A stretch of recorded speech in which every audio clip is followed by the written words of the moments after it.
Have you ever walked into a networking event and felt completely out of place? Like everyone else just knows how to work the room and you're just trying to survive.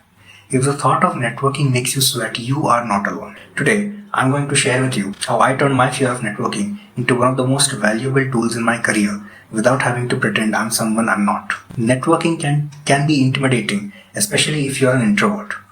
But it doesn't have to be so. I still remember my first networking event, feeling lost and overwhelmed in a room full of strangers. But over time, I learned that networking doesn't mean you have to be the loudest or the most outgoing person in the room. In fact, being an introvert can be a huge advantage if you know how to approach it the right way.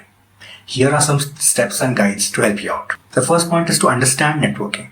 Let's start by defining what it really means. It's not about collecting business cards or making small talk with everyone you meet. It's about building genuine quality connections.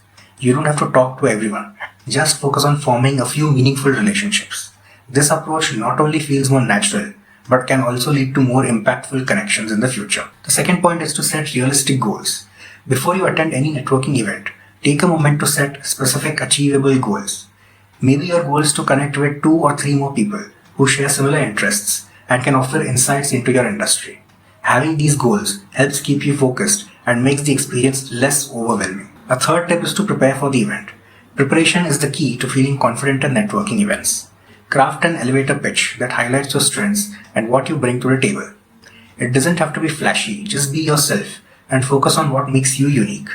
Also, do a bit of research on the attendees if you can. Connecting with people online before the event can make the person conversation much easier as well. The fourth tip is to engage in conversations. One of the strengths of being an introvert is your ability to listen. Use this to your advantage. Instead of worrying about what to say, ask open-ended questions that encourage others to share more about themselves. For example, you could ask, what's the most exciting project you're working on right now? This not only helps you steer the conversation, but also helps make the other person feel valued. Another tip I have for you is to take breaks to manage your energy. Networking can be draining, so it's important to pace yourself. Don't hesitate to take breaks when you need them. Step outside for a breath of fresh air or find a quiet spot to recharge if you need to. This will help you stay focused and maintain the quality of your interactions throughout the event. Let me share a quick story about a friend of mine who's also an introvert. She used to dread these networking events until she decided to focus on quality over quantity. At one event, instead of trying to meet everyone, she connected deeply with just 2 people who shared her passion for sustainable business practices. These connections led to a collaboration that significantly boosted her career as well. It wasn't about working the room, it was about finding the right connections. So to conclude, networking as an introvert doesn't have to be daunting.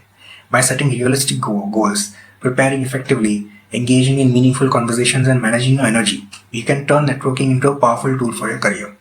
Remember, it's not about being the most talkative person in the room. It's about building relationships that matter. Before leaving, I'd love to know about your experiences at networking events. What's been your biggest challenge and how did you overcome it? Let me know in the comments below. Thanks for watching.